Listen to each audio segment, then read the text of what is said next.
کہ ہم اپنے رب کو دیکھ سکیں، بلکہ اللہ تبارک و تعالی جنت کے اندر یہ اللہ کا سب سے بڑا انعام اپنے بندوں کے اوپر ہے، جنتیوں کے اوپر سب سے بڑا انعام ہے کہ وہ انہیں اس معبود کو جس کی وہ بن دیکھے عبادت کرتے تھے، بغیر دیکھے وہ عبادت کرتے تھے، بطور انعام جنت میں اللہ تبارک و تعالی ان نیک بندوں کو اپنی تجلی اور اپنے آپ کو دکھلائے گا۔ اللہ تبارک و تعالی ہمیں اپنی تجلی سے آخرت کے اندر محروم نہ فرما، بلکہ ہمیں اپنی تجلی عطا فرما آخرت کے اندر، آمین۔ اس کے بعد اللہ تبارک و تعالی نے موسیٰ علیہ السلام ہی کے قوم کا، کیونکہ یہ قوم جو بنی اسرائیل تھی بہت بدبخت قوم تھی، یعنی اللہ کی ہر اعتبار پہ نافرمانی کرتی تھی۔ یہاں پر اللہ تبارک و تعالی نے ان کے قوم کے جو ہے مچھلیوں کا تذکرہ فرمایا ہے، مچھلی کے شکار کا تذکرہ۔ وَاسْأَلْهُمْ عَنِ الْقَرْيَةِ الَّتِي كَانَتْ حَاضِرَةَ الْبَحْرِ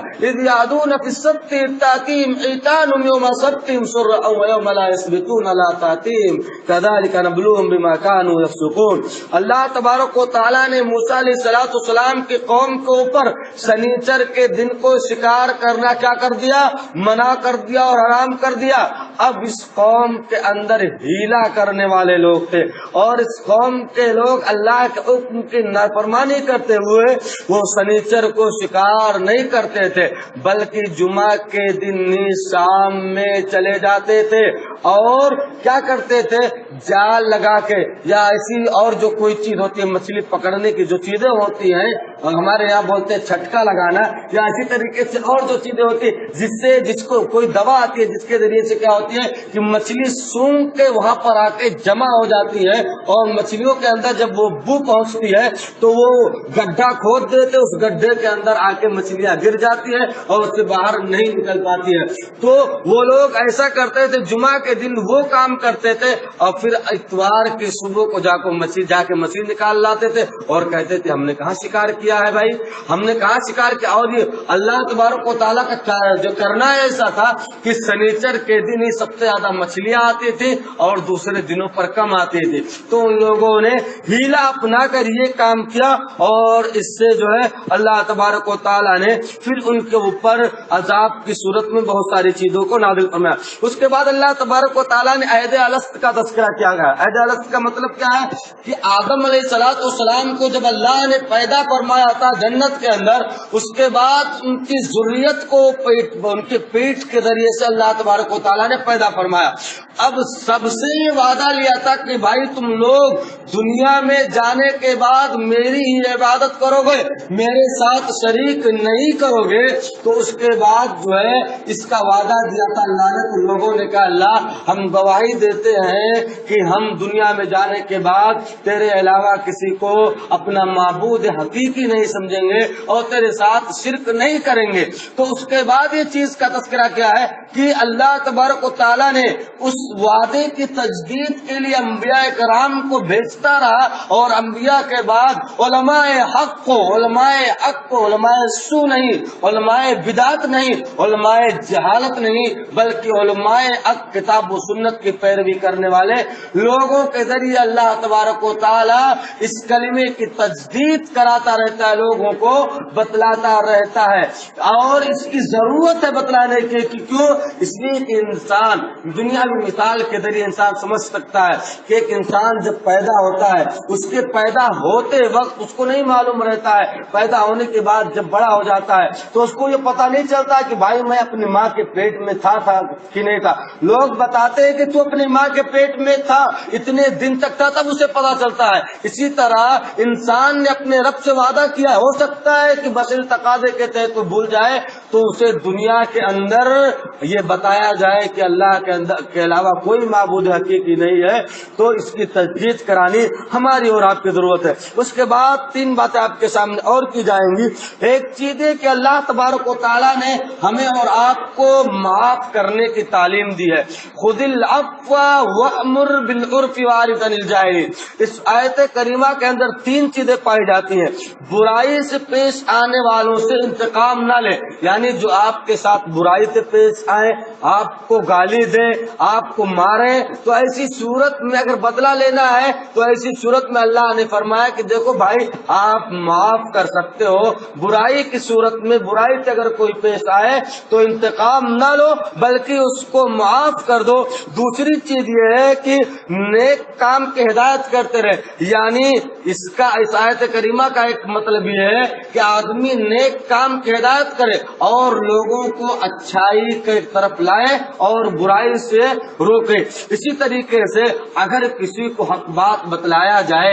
کسی کو دین کی بات بتلائی جائے تو جھڑکتے ہوئے نہیں، غصے میں نہیں، اسی طریقے سے ڈانٹتے ہوئے نہیں، پھٹکارتے ہوئے نہیں، بلکہ اسے نرمی کے ساتھ بتلائی جائے کہ بھائی یہ چیز کتاب ہے، یہ چیز اللہ کے رسول کی سنت ہے، یہ چیز اللہ تبارک و تعالیٰ نے بتلایا، اس پر آپ عمل کیجئے، نہ کہ اس پر عمل کیجئے جو اللہ اس کے رسول کے علاوہ۔ اس کے بعد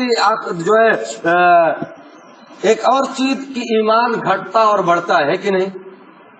یہ عقیدہ ہمارا اور آپ کا ہے، اور کتاب و سنت کا یہی عقیدہ ہے، کتاب و سنت سے یہی عقیدہ ملتا ہے کہ انسان کا ایمان گھٹتا ہے بڑھتا ہے، نیک کام کرتا ہے تو اس کا ایمان بڑھ جاتا ہے، برائی کا کام کرتا ہے تو اس کا ایمان گھٹتا ہے۔ امام ابو حنیفہ رحمۃ اللہ علیہ یہ عقیدہ نہیں رکھتے تھے، بلکہ وہ کہتے ہیں کہ انسان کا ایمان برابر رہتا ہے، نہ گھٹتا ہے نہ بڑھتا ہے۔ لیکن بعد میں آخر میں جا کر امام ابو حنیفہ رحمۃ اللہ علیہ نے اپنی وفات سے پہلے اس عقیدے سے رجوع کر لیا تھا اور ایمان گھٹتا اور بڑھتا ہے، اس عقیدے کو انہوں نے مان لیا تھا۔ آج کے احناف اگر امام ابو حنیفہ ہی کی تعلیمات کو اپنا لے، آج کے احناف اگر امام ابو حنیفہ ہی کی تعلیمات کو اپنا لے تو اللہ کی قسم کہتا ہوں ان سے بڑا اہل حدیث دنیا کے اندر کوئی ہوگا ہی نہیں، کیونکہ امام ابو حنیفہ رحمۃ اللہ علیہ خود کٹر اور پکے اور سچے اہل حدیث امام تھے۔ انہوں نے کہا اذا صح الحدیث فهو مذهبی، جب صحیح حدیث آ جائے وہی میرا مذہب ہے۔ میرے مرنے کے بعد 40 سال کے بعد اگر کوئی بات میری ایسی ملتی ہے کہ میں نے کہا ہے جو کتاب و سنت سے ٹکرا رہی ہے تو تم میری بات کو دیوار پر مار دینا اور اللہ اس کے رسول کی بات کو لے لینا، صحابہ کی بات کو لے لینا۔ تو امام کہاں اس آج کے احناف کے عقیدوں کی دعوت دے سکتا ہے، بلکہ ان کے عقیدوں کو اگر امام ابو حنیفہ ہوتے ہیں تو ان سے برات کا اعلان کر لیتے، ان سے توبہ کر لیتے امام ابو حنیفہ رحمۃ اللہ علیہ کہ بھائی میں تمہارا امام نہیں ہوں۔ اس کے بعد اللہ تبارک و تعالیٰ نے فرمایا دیکھو آداب سے محفوظ رہنا ہے تو اس کے 2 طریقے ہیں۔ کوئی انسان اگر آداب سے محفوظ رہے گا تو اس کے لیے 2 طریقہ اپنانا پڑے گا، ایک تو نبی کی موجودگی، اگر نبی ہے تو اللہ اس قوم پر عذاب نہیں لا سکتا۔ وما كان الله ليعذبهم وانت فيهم وما كان الله معذبهم وهم يستغفرون، اللہ کیوں عذاب نازل فرمائے گا، کیوں عذاب دے گا جس میں آپ ہے، اور یہ قوم کے لوگ جب تک اللہ سے استغفار کرتے رہیں گے اللہ تبارک و تعالیٰ انہیں عذاب نہیں دے گا۔ یعنی اگر اللہ کا عذاب نہیں چاہتے ہم اور آپ، تمہارے اوپر ذمہ داری ہے کہ ہم اور آپ کیا کریں کہ اللہ سے استغفار کرتے رہے، اپنے گناہوں کی معافی مانگتے رہے۔ آخری چیز یہ ہے کہ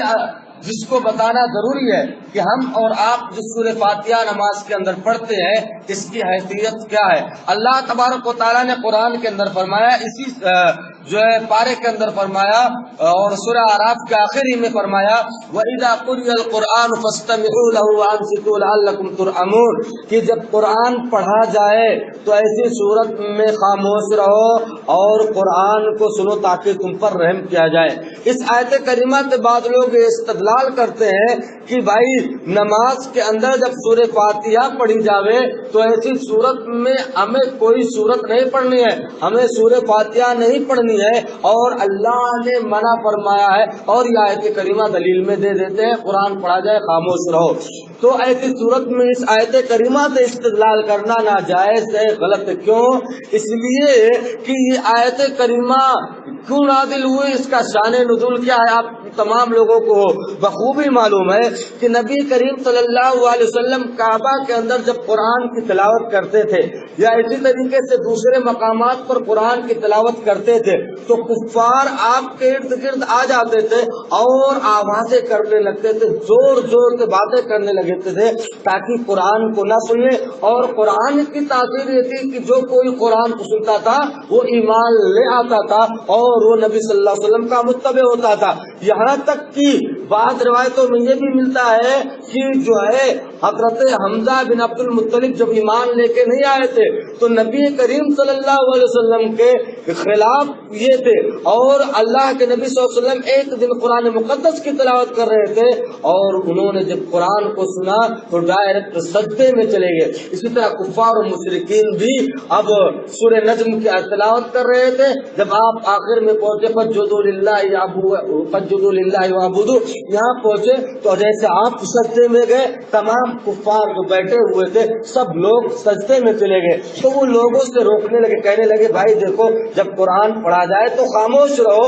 خاموش نہ رہو بلکہ آواز کرو تاکہ ہم تک یہ بات نہ پہنچے اور ہم محمد کے باتوں میں نہ آئے۔ یہ آیت کریمہ اس وقت نازل ہوئی کہ بھائی دیکھو جب قرآن پڑھا جائے تو تم لوگ خاموش رہو تاکہ اللہ تمہارے اوپر رحم فرمائے۔ اب اس آیت کریمہ کو سورہ فاتحہ نہ پڑھنے پر دلیل بتانا یہ سب سے بڑی جہالت ہے، اس لیے کہ نبی کریم صلی اللہ علیہ وسلم نے فرمایا لا صلاۃ لمن لم یقرأ بفاتحۃ الکتاب، کہ اس انسان کی نماز ہی نہیں ہے جس نے اپنی نماز کے اندر سورہ فاتحہ نہ پڑھی ہو۔ تو اس لیے یہاں پر استدلال کرنا باطل ہے، غلط ہے۔ یہ آپ کے سامنے چند اہم باتیں پیش کی گئی۔ اللہ تبارک و تعالیٰ سے دعا ہے کہ اللہ تو ہم تمام لوگوں کو قرآن مجید کو سمجھنے، پڑھنے اور اس کے مطابق عمل کرنے کی توفیق عطا فرما، اور جب تک ہم دنیا میں ایمان پر رہے اور ایمان کی دعوت دیتے رہے اور جو ہمارا خاتمہ ہو تو ایمان پر ہو۔ آمین۔ تقبل یا رب العالمین، وآخر دعوانا الحمد للہ رب العالمین۔